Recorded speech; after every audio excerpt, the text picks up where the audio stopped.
Dans cette vidéo, on va regarder une deuxième mesure de tendance centrale, donc la médiane. Dans un ensemble de données, la médiane, c'est la valeur qui est exactement dans le milieu. Si jamais c'est un nombre pair de données, on obtiendrait deux valeurs dans le milieu. Donc, dans ce cas-là, on ferait la moyenne de ces deux valeurs-là. Donc, la première chose qu'on veut faire, c'est savoir à quelle position se situe la médiane. Alors, pour trouver la position d'où se situe la médiane, on ferait le nombre total de valeurs dans l'ensemble de données plus 1 divisé par 2, puis on va savoir c'est à quelle position. Par exemple, vous pouvez essayer les exemples suivants. Alors, calculer la médiane dans chaque situation. Appuyez sur pause et on va regarder ensuite la solution. Maintenant, pour la solution, alors, on trouve tout d'abord quelle position. Donc, en faisant, il y avait 7 valeurs. Donc, 7 plus 1 divisé par 2, ça va me donner la quatrième valeur comme étant ma médiane. Alors, ça va être à 1000. Ici, j'avais 8 données. Donc, ça m'a donné 4.5e position, ce qui veut dire que je dois prendre la moyenne entre la 4e et la 5e position, ce qui nous a donné 605 $. Dans l'exemple précédent, on avait un ensemble de données sous forme de liste. Ici, on a un ensemble de données sous forme de tableau de fréquence. Donc, on peut aussi calculer la médiane. Je vous invite à l'essayer en appuyant sur pause pour les deux exemples à l'écran. On voit déjà en fait la réponse ici pour le deuxième exemple, mais comment est-ce qu'on est arrivé à cette réponse de 162 à 167 comme étant l'intervalle médian? Donc, quand ce sont des intervalles, on peut avoir un intervalle médian. On va regarder la solution. Alors ici, on a le tableau de fréquence pour le premier exemple. On a d'abord calculé en bleu qu'il y a 10 fréquences. Donc, c'est le nombre de coups de circuit frappés en 10 parties de baseball. Donc, il y a un total de 10 parties de baseball.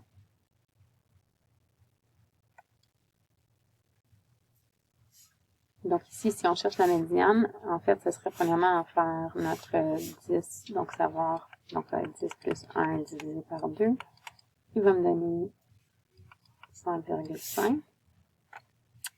Alors, où se situe 5,5? Ici, j'ai 4 coups une fois, j'ai 5 coups 2 fois,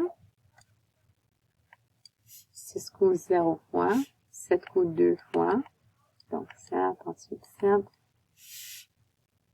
et 9 coups une fois. Donc ça serait comme si je regarde mes données brutes ici.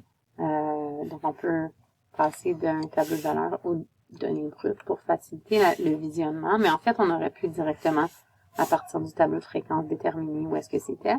Et si on regarde ici avec les données brutes, 5,5, donc 1, 2, 3, 4, 5, donc je me situe ici. Donc pour la médiane, on ferait la moyenne de 7 et 8, qui sera 7,5, qui se situe ici. Donc, vraiment pour visualiser, je recommande de passer du tableau de fréquence aux données brutes si c'est pas un trop gros nombre élevé. Mais sinon, on aurait pu seulement compter. Donc, je sais que c'est d'abord on fait ce calcul, après avoir calculé notre 10, et on est à notre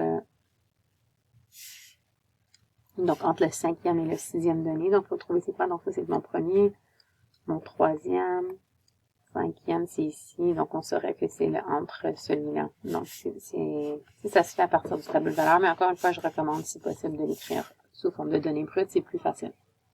Et finalement, pour l'exemple avec l'intervalle médian, c'est semblable. Première chose qu'on fait, on va calculer, on a combien de fréquences. Donc, 50 fois. Ici, c'est un peu plus long à écrire. Au niveau des données brutes, alors, ici, on va faire 50 plus 1 divisé par 2. Donc, je sais que c'est le 25,5e item qui va être la médiane. Donc, puisque c'est 0,5, je vais faire la moyenne entre le 25e et le 26e. S'ils sont différents. Ça peut peut-être nous aider d'écrire une troisième colonne à droite, le nème terme. Donc, pour mes 4 premiers, ben, je suis rendu au 4e terme à la fin de cette fréquence-là. Ensuite, 7 plus 4, ça va me donner 11. 11 plus 18, ça va me donner 29. Puis, ainsi de suite. Mais je peux m'arrêter là parce qu'on voit que Le 25e et le 26e terme, en fait, se situent dans cet intervalle-là. Alors, on peut conclure que l'intervalle médian, c'est de 162 à 167. Et c'est tout pour la médiane.